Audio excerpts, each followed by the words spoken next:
Welcome back to the cosmic roller coaster of Just in Time, the YouTube channel where we explore the most perplexing enigmas of the universe.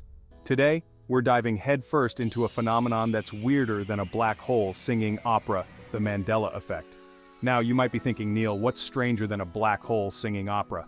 And to that I say, imagine millions of people sharing the same false memories. Memories so vivid, so ingrained in their minds that they'd swear on a stack of encyclopedias that they're true.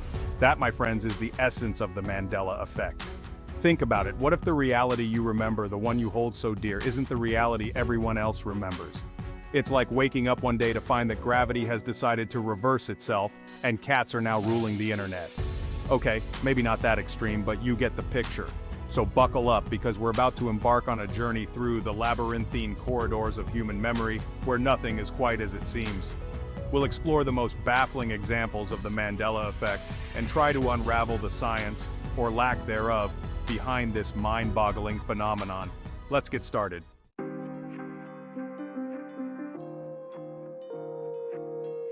Our first stop on this journey into the heart of the Mandela Effect takes us to a place filled with childhood memories, a place where imagination ran wild, and bears, well, they lived in trees and wore clothes. I'm talking, of course, about the beloved children's book series, The Berenstain Bears. Or is it Berenstein Bears? That's right, folks. We're diving right into the honeypot of controversy with this one. Many people, and I mean a surprising number, distinctly remember the name of this iconic series being spelled with N, as in Berenstain. These aren't just vague recollections. People can vividly recall the cursive font on the book covers, the way the name rolled off their tongues. It's as ingrained in their minds as the alphabet song or the fact that water boils at 100 degrees Celsius. So what's the deal? Did some mischievous cosmic force sneak into our universe and swap out an A for an E? Or is there a more rational, less universe-altering explanation? Let's investigate further.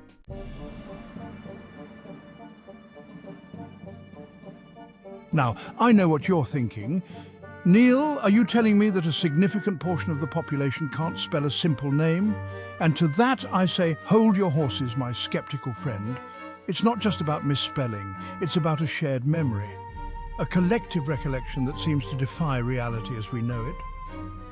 Proponents of the Mandela Effect argue that this isn't a case of simple forgetfulness or misspelling. They propose various theories ranging from parallel universes colliding to time travelers altering the past, creating a ripple effect that we experience as these memory discrepancies. Now, as a scientist, I'm always open to exploring new possibilities, but I'm also a stickler for evidence. And the evidence for these more outlandish theories, well, it's about as substantial as a black hole's shadow. So, what's the most likely explanation for the Berenstain versus Berenstein debate? Well, it could be a combination of factors, from the way our brains store and recall information to the influence of popular culture, and even the power of suggestion. Our memories aren't perfect recordings of the past.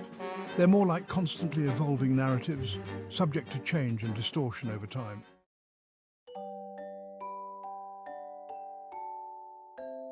Next up on our Mandela Effect escapade, we're traveling back to the golden age of animation, a time when Saturday mornings were filled with the zany antics of Bugs Bunny, Daffy Duck, and the rest of the gang. I'm talking, of course, about the legendary Looney Tunes, or is it Looney Tunes? You see, this is another prime example of the Mandela Effect in action. Many people, myself included, have this nagging feeling that the iconic cartoon series was spelled Toons, not Tunes. We can practically hear the voices, the slapstick sound effects, and see the vibrant colors as if it were yesterday. But when confronted with the actual spelling, Looney Tunes, it's like looking into a distorted mirror, a reflection of our memories that's just slightly off. So what's going on here? Did a rogue animator sneak in a U when no one was looking? Or is there something more profound, more cosmically confusing at play? Let's delve deeper into this cartoon conundrum. Now you might be wondering, Neil, why all the fuss over a single letter? It's not just about the letter, it's about the principle of the matter. In the case of Looney Tunes versus Looney Tunes, there are a few possible explanations. Our brains might have automatically corrected the spelling in our memories. The Looney Tunes versus Looney Tunes debate highlights the malleable nature of our memories.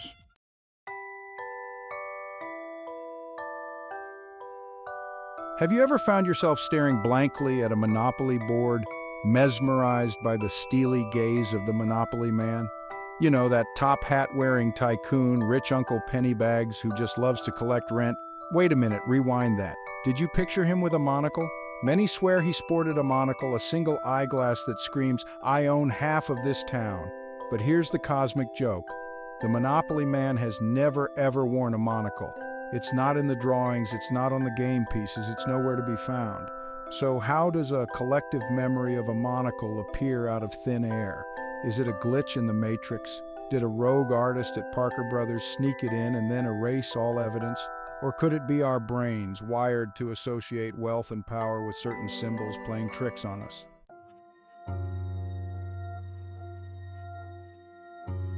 Think about it. We associate monocles with wealthy industrialists from a bygone era, the Vanderbilts and Rockefellers of the world. Our brains, in their infinite complexity, might be making an unconscious connection between the Monopoly man's wealth and this potent symbol. It's like when you hear a song from your childhood and suddenly you're transported back to that moment, even though you haven't heard the song in years. Our brains are constantly forming associations, connecting the dots, and sometimes those connections lead to these fascinating memory discrepancies. We may never fully unravel the mystery of the Monopoly man's phantom monocle. But one thing's for sure, it's a powerful reminder that our memories, as vivid and real as they feel, aren't always as accurate as we think. So the next time you find yourself questioning your own recollection of events, remember the Monopoly man and his elusive eyewear.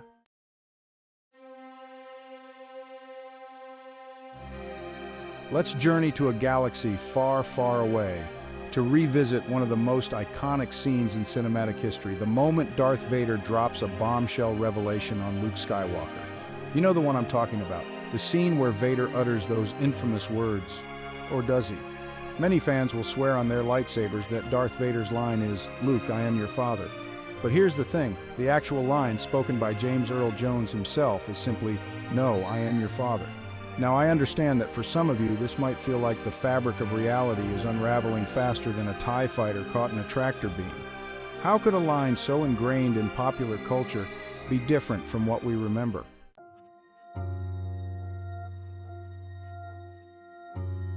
Well, my friends, the answer might lie in the way our brains process and store information. When we experience something emotionally charged, like a shocking plot twist, our brains tend to focus on the core emotional truth of that moment. In this case, the emotional truth is the revelation of Luke's parentage. The specific wording, while important, might not be the primary element that our brains latch onto. We remember the shock, the disbelief, the emotional gut punch of that scene, and our brains fill in the rest. Plus, let's not forget the power of repetition. Over the years, the misquoted line, "Luke, I am your father," has been repeated countless times in pop culture, from comedy sketches to internet memes. This constant reinforcement might have overridden our original memory of the actual line. It just goes to show that even the most cherished memories can be influenced by external factors. It makes you wonder what other cinematic treasures might be hiding in the shadowy corners of our minds.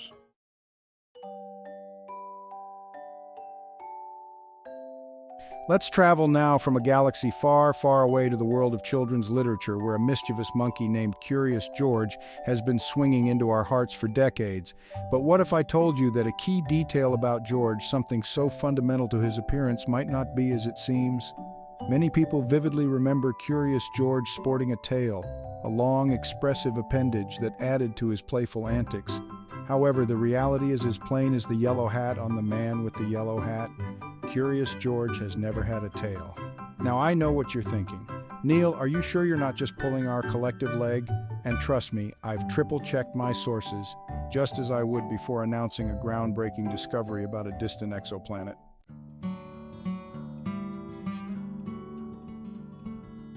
So, how do we explain this widespread memory of a tailless monkey with a tail? One possibility is that our brains, being the efficient machines they are, tend to fill in gaps in our memories with information that seems logical or consistent with our existing knowledge. We associate monkeys with tails. It's a pretty basic association. So, when we recall Curious George, our brains might automatically add a tail to the picture, even if it was never there in the first place. It's like our brains are saying, well, he's a monkey and monkeys have tails, so he must have a tail, right? Another factor could be the influence of other media. Over the years, Curious George has been featured in numerous adaptations, from television shows to movies. It's possible that some of these adaptations took creative liberties with his design, adding a tail for aesthetic or comedic effect. Whatever the explanation, the case of Curious George's missing tails serves as a potent reminder that our memories, while precious, are not always infallible. They're like cosmic background radiation, constantly shifting and evolving over time. Greetings, fellow Earthlings. Today, we're diving into the electrifying world of Pokemon and the Pikachu tail debate. Pikachu, the beloved electric mouse, is known for his lightning-shaped tail. Some remember it having a black tip similar to the ears.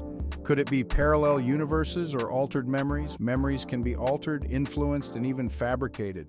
Now, let's be clear, I'm not saying that alternate realities or time-traveling Pokemon trainers don't exist.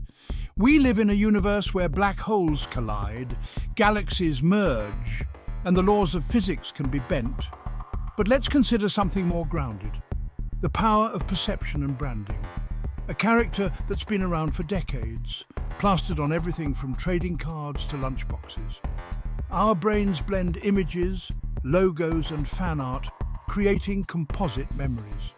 Think about it. How many times have you seen Pikachu drawn with a black-tipped tail?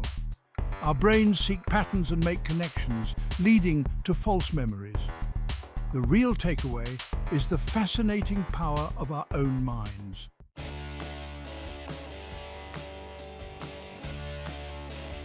Okay, let's talk hot dogs, specifically the legendary Oscar Mayer wieners, a staple at backyard barbecues and baseball games for generations. How do you spell Mayer? Many swear it's M-E-Y-E-R, but it's always been M-A-Y-E-R. Mind-blowing, right? This is the Mandela Effect, messing with our perception of reality. But hey, at least you'll have a tasty snack to get you through it.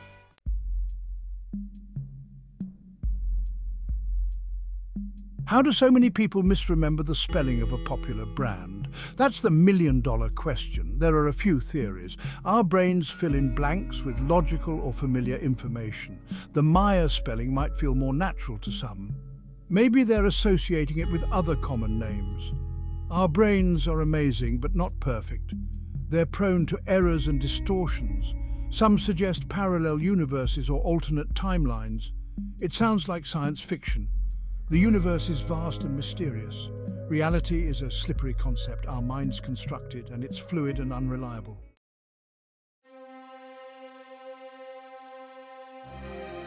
Let's talk movies, shall we? Specifically those iconic lines that have become ingrained in our collective consciousness. You know, the ones you can recite in your sleep. But what if I told you that some of these famous quotes weren't quite as you remember them? Take, for instance, the evil queen's famous line from Snow White. You know how it goes, "Mirror, mirror on the wall, who's the fairest of them all?" A classic, right? Well, prepare to have your mind blown, because the actual line is "magic mirror on the wall." I know, it feels like someone just ripped a page out of your childhood storybook, but trust me, I checked the script. It's magic mirror, not mirror, mirror. This, my friends, is the Mandela Effect at its finest, warping our memories of even the most beloved films. And it doesn't stop there. Remember that pivotal scene in Star Wars Episode V, The Empire Strikes Back, when Darth Vader drops a bombshell on Luke Skywalker? You know the one. "Luke, I am your father." Chills, right? Well, brace yourselves, because the actual line is simply, "No, I am your father." Now I know what you're thinking. Neil, are you messing with us? These are some of the most famous movie quotes of all time. How could so many people get them wrong? That's the beauty, or perhaps the unsettling nature, of the Mandela Effect. It targets those shared cultural touchstones ingrained in our collective memory.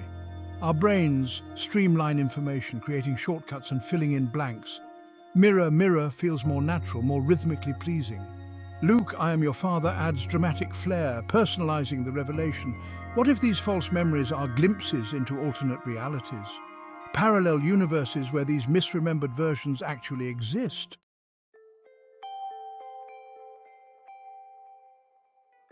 From cartoon bears and hot dogs to iconic movie quotes, the Mandela Effect causes us to question the very fabric of our reality. It highlights the subjective nature of our experiences, the way our memories shape our understanding of the world. Are these misremembered details simply glitches in the matrix? Or are they evidence of something far stranger at play? These phenomena illustrate how the Mandela Effect taps into our collective memory, often causing us to question the nature of reality and our place within it. It's a fascinating and often humorous reminder that our perception of the world isn't always accurate, and that our shared reality might be more fluid than we realize.